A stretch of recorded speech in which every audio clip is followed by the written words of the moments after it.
De la chronique internationale de Mathieu Jolivet. Et c'est une info internationale qui était un peu passée sous les radars, Mathieu. Le mois dernier, le Kenya a converti en yuan un prêt qu'il avait pourtant contracté en dollars. Et ça, c'est un signal géopolitique qui est assez fort. On parle du plus gros emprunt jamais contracté par le Kenya sur un seul projet, 5 milliards de dollars pour construire une ligne ferroviaire qui relie Mombasa à Nairobi.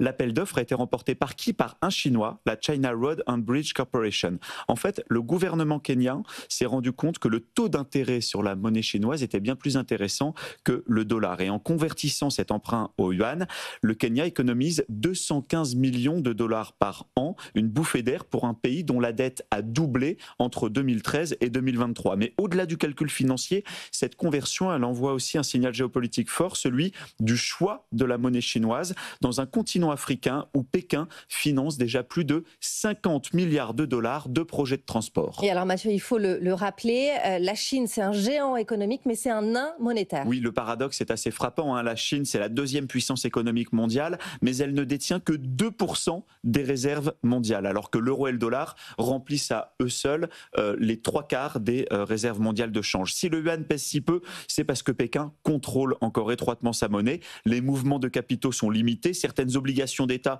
restent réservées aux investisseurs locaux et la convertibilité totale du yuan, elle est restreinte. Et puis, l'économie chinoise, elle reste extrêmement figée. Vous avez 85 des 135 plus grandes entreprises chinoises qui sont publiques. Ça freine la fluidité financière. Résultat, pour les banques centrales, le dollar et l'euro, ça reste les devises les plus simples à manier parce que n'importe qui, n'importe où dans le monde peut acheter ou vendre autant qu'il veut en euros ou en dollars sans restriction majeure imposée par les autorités monétaires. C'est cette liberté d'échange qui fait que l'euro et le dollar sont considérés comme des monnaies fiables. Mathieu, est-ce que les alliés de la Chine pourraient l'aider à renforcer justement sa monnaie? Oui, en fait, il faut avoir en tête la photo spectaculaire qui a marqué les esprits le 1er septembre dernier à Tianjin, Xi Jinping entouré des dirigeants du Sud global, Inde, Russie, Égypte, Iran, Brésil. Ensemble, ils représentaient la moitié de l'humanité et un quart du PIB mondial. Et donc, ce bloc de Tianjin n'existe pas officiellement, mais il symbolise une volonté commune, celle de rééquilibrer le pouvoir économique et mondial et aussi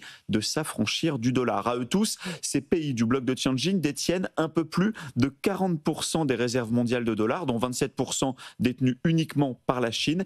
Et s'ils décidaient, par exemple, de déplacer ne serait-ce que de 3 à 5 points leurs réserves de dollars vers la monnaie chinoise, ça pourrait porter le yuan autour de 6% des réserves mondiales de change, donc au même niveau que le yen ou la livre sterling, et ça, c'est un bond géopolitique considérable. Et autre signal important, pour la première fois, Moscou va s'endetter en yuan. Oui, la Russie va émettre le 8 décembre 2025 ses premières obligations d'État libellées en yuan. Ça, c'est une première.